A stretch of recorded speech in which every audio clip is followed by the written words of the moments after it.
Hello, and welcome to Greet the Week. Mona Duncan, and today we're going to be talking about um, why stay in an unhealthy relationship. And not that we're promoting not staying there, but it's realizing, what are some of the things that go along with putting or staying in an unhealthy relationship, and more importantly, how can we, to a large degree, make those unhealthy relationships healthy. So we're looking today at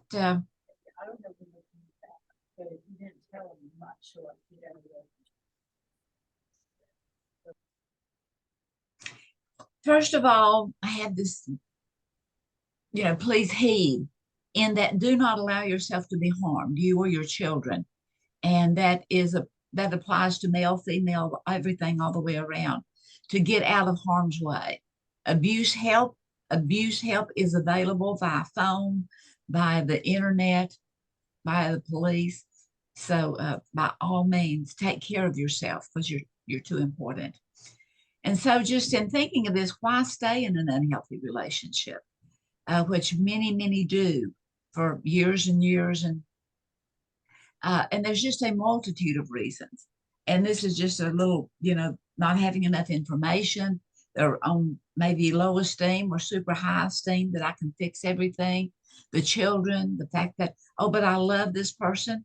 But sometimes, even if we do love and they even love us, there can't be that disregard. There can't be the hurt. There can't be we cannot allow abuses to go on. So, again, why stay in an unhealthy relationship? In all of the multidimensionality of life, there's a lot of positives and a lot of negatives, as well as the fact that there's this field of mystery that we just can't always interpret what is going on for ourselves, let alone what's going on for and with someone else. But the fact is that we as human beings have a deep inward need to love and to be loved. And it's not a want, it is a genuine need. It is an essential to be touched, to be cared for, to be regarded as being worthy and worthwhile.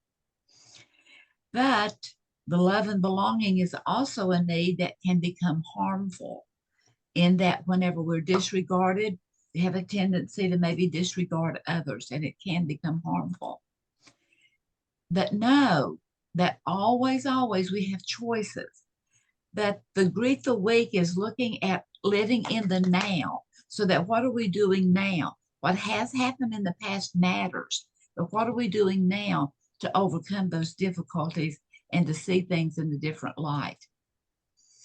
Because problems accelerate whenever we try to control another rather than trying to control ourselves, to see how that we can stay on an even keel, and also negate in a way with the other person that helps them also to stay on a more even keel. So if someone speaks harshly to you, that was an external source. That if we take that harshly spoken words and begin to feel deflated, that is an internal source. See, what someone else does definitely affects us, or it can, but it depends on how that internal source, that we realize that we are a person of value and that we matter. So, can these bumps be smoothed? Well, I suggest that they can be. Yes.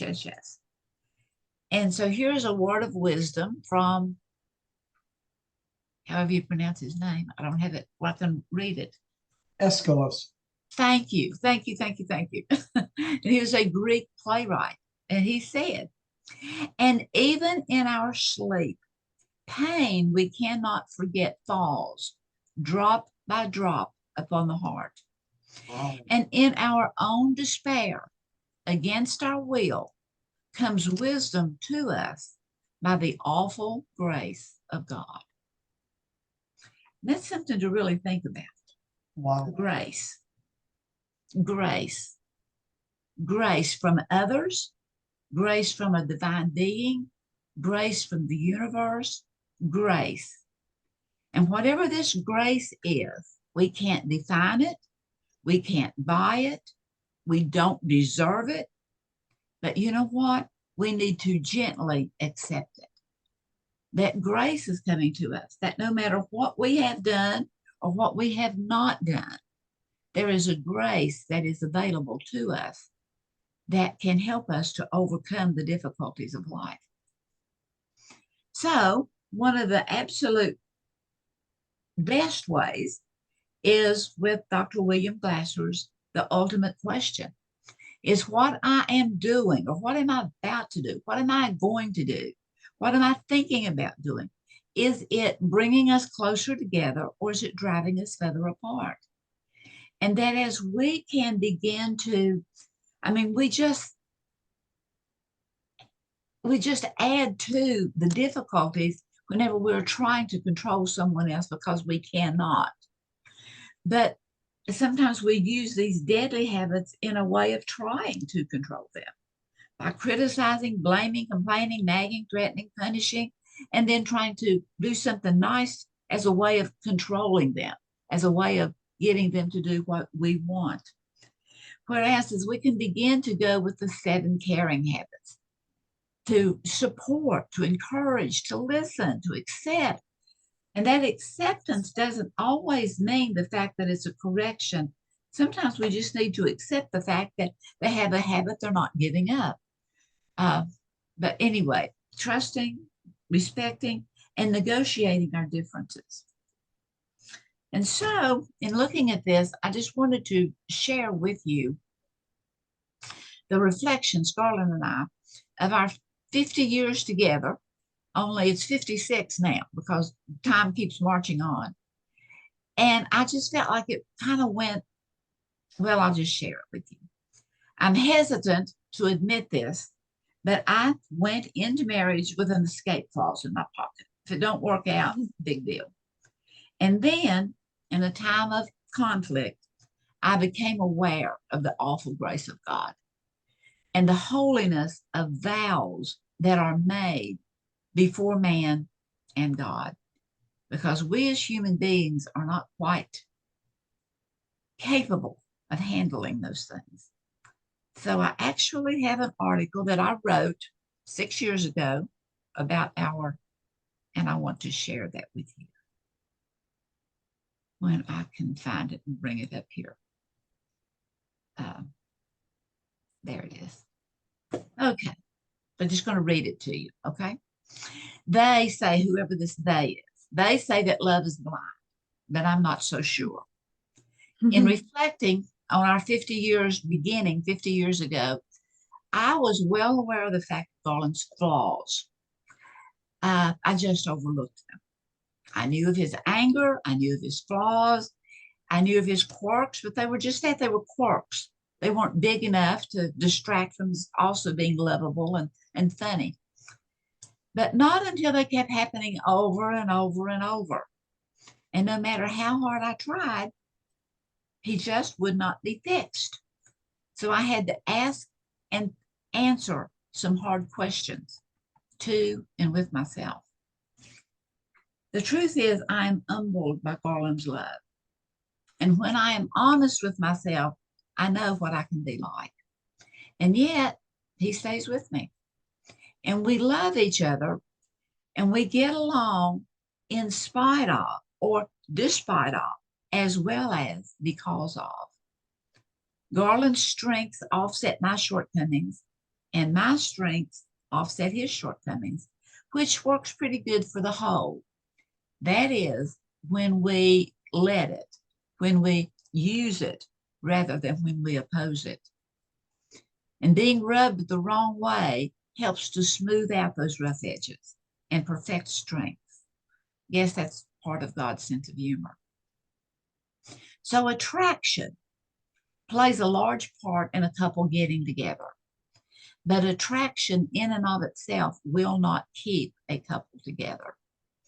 Staying together takes the maturity of one flawed and fabulous individual getting along reasonably well with the other flawed and fabulous individual. It requires patience, long suffering, forgiveness, fun, commitment, history, grace, respect, cooperation, loyalty, all of those finer ingredients that are included in love and loving. Love is about giving and about receiving.